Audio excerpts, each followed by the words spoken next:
মদনপুর গ্রামের রামু একদিন রাতে বাজার থেকে জঙ্গলের রাস্তা দিয়ে বাড়ি ফিরছিল। চারিদিকে ঘুটঘুটে অন্ধকার, কোথায় ও কোনো মানুষজন কিছু দেখা যাচ্ছে না। চারিদিক থেকে অদ্ভুত সব আওয়াজ ভেসে আসছে। রামু সেদিন বাজার থেকে ইলিশ মাছ কিনেছে। অনেকদিন পর একটা মানুষ আসছে, মানুষটার কাছে ইলিশ মাছ আছে, আজ সব ইলিশ খাবো আমরা।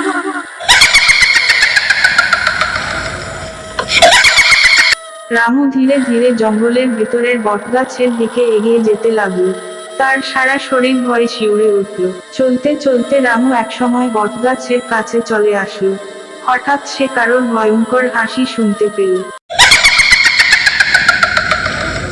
এই ইলিশ মাছগুলো আমাকে দিয়ে যা, আমি ইলিশ খাবো। এই কথা শুনে রামুর তো অবস্থা খারাপ।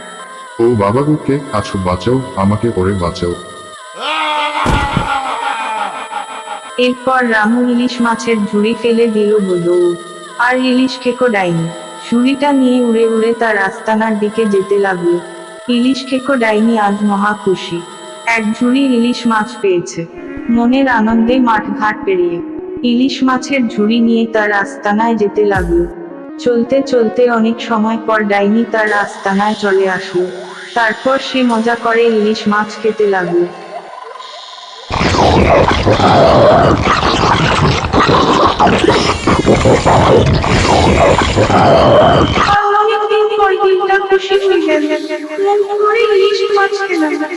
আর অন্যদিকে রামু ছুটছেই তো ছুটছে, কোনো দিকে খেয়াল নেই। ছুটতে ছুটতে সে ইতিমধ্যে হোঁচট খেয়ে পড়ে গিয়েছে, কিন্তু তারপরও সে উঠে প্রাণ ভয় ছুটছে।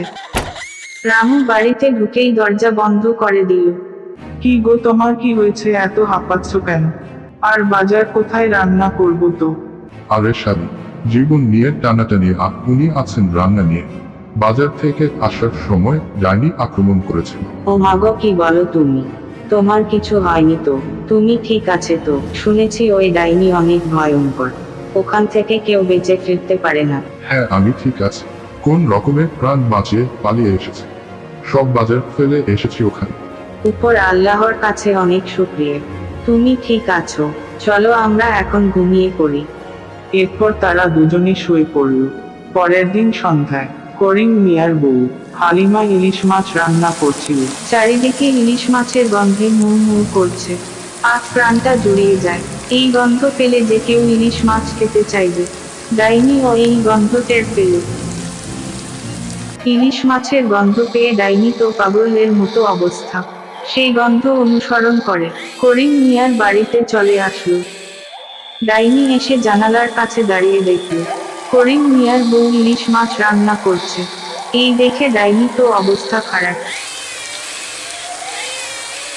হঠাৎ করিম মিয়ার বউ অন্য কোন কাজে রান্নাঘর থেকে বের হয়ে গেল। করিম মিয়ার বউ বাইরে গেলে ডাইনি মনে মনে ভাবল, এটাই সুযোগ। এই সুযোগে ডাইনি কড়াই থেকে ইলিশ মাছ নিয়ে মনের আনন্দে খেতে লাগলো। একটু পরে করিম মিয়ার বউ ফিরে এসে দেখতে পেল এক ভয়ানক দৃশ্য। সে দেখলো ডাইনি কড়াই থেকে ইলিশ মাছ নিয়ে খেয়ে চলেছে।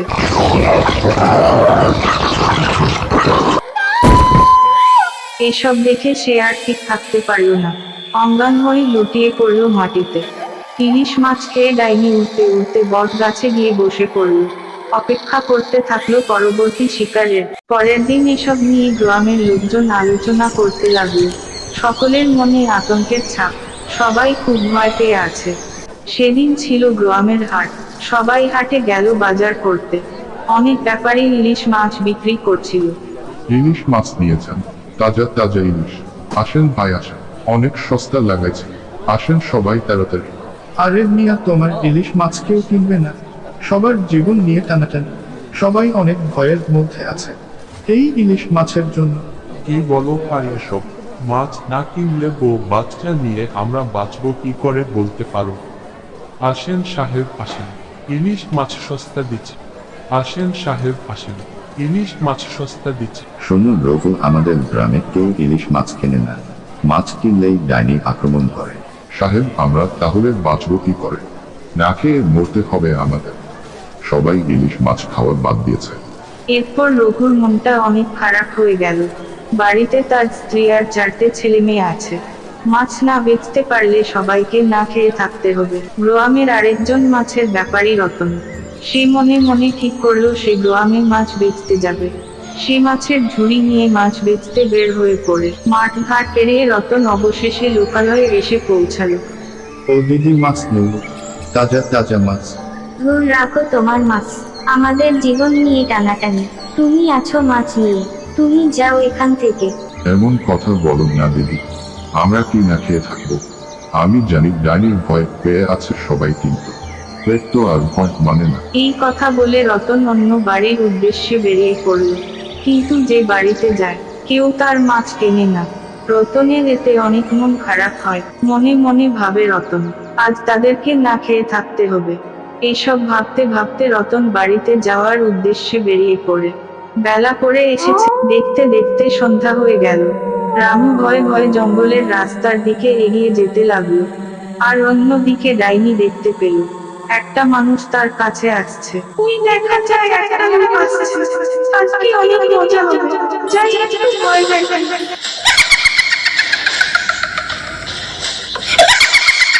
কি ভয়ানক জঙ্গল রে বাবা, অনেক ভয় লাগছে।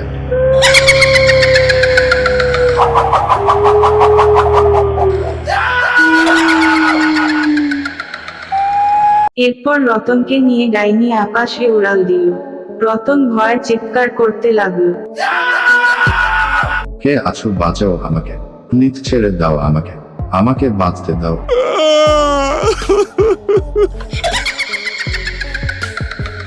এরপর ডাইনি রতনকে আকাশ থেকে নিচে ফেলে দিল। আকাশ থেকে পড়তে লাগলো রতন। সে বুঝতে পারলো তার মৃত্যু সন্নিকটে। এরপর ডাইনি উড়তে উড়তে এগিয়ে চলল, তার আস্তানার দিকে যেতে লাগলো।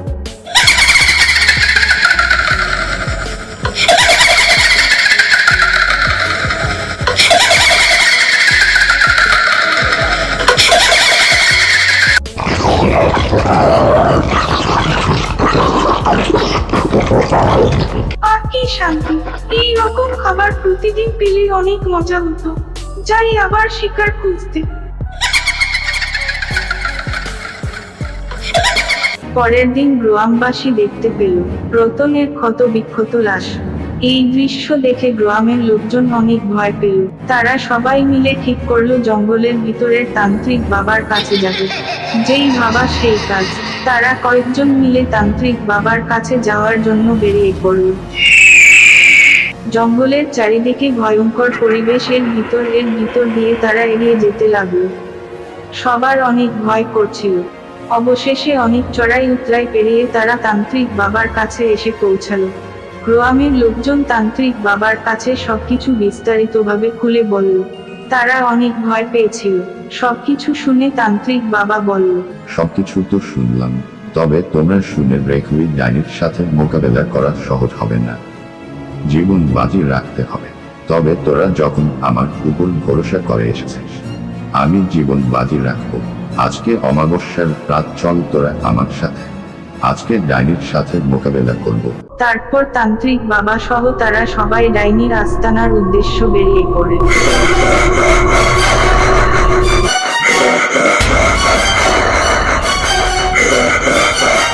শোনো, এসব দেখে তোমরা ভয় পেও না, এগুলো সবই ডাইনির মায়া, আমাদের বাধার সৃষ্টি করছে। এরপর তারা আবারও সামনের দিকে চলতে শুরু করলো। চারিদিকে ভয়ঙ্কর পরিবেশ, অদ্ভুত সব ছায়ামূর্তি তাদের আশেপাশে ঘুরঘুর করছে। চলতে চলতে এক সময় তারা ডাইনির আস্তানায় চলে আসলো। শোনো তোমরা, আমি এখন মন্ত্র পড়ব, যাই কিছু হোক তোমরা ভয় পাবে না। তৎপুরুষায় বিদ্মহে মহাদেবায় ধীমহি তন্নো রুদ্র প্রচোদয়াৎ। ওম তৎপুরুষায় বিদ্মহে মহাদেবায় ধীমহি তন্নো রুদ্র প্রচোদয়াৎ। ওম তৎপুরুষায় বিদ্মহে মহাদেবায়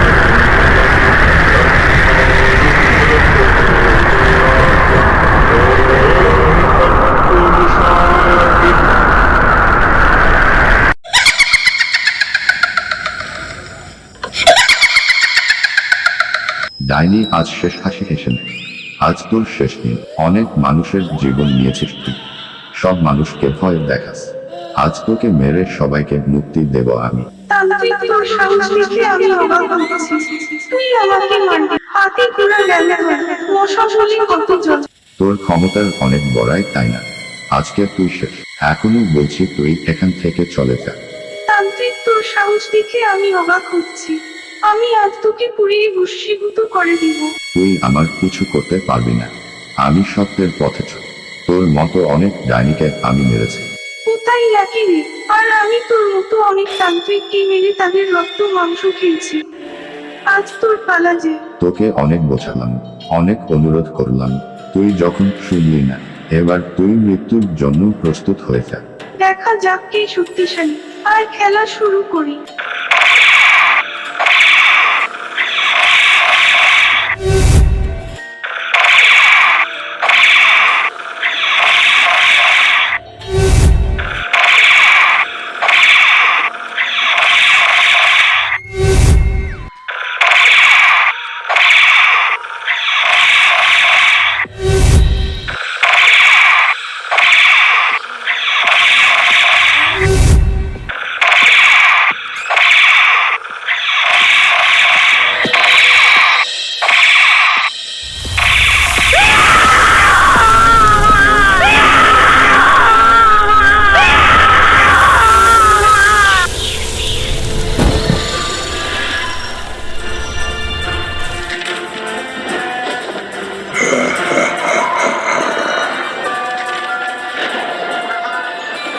ডাইনিকে মারার পর তারা খুব তাড়াতাড়ি চলে আসলো। এরপর গ্রামের সবাই মিলেমিশে সুখে শান্তিতে বসবাস করতে লাগলো।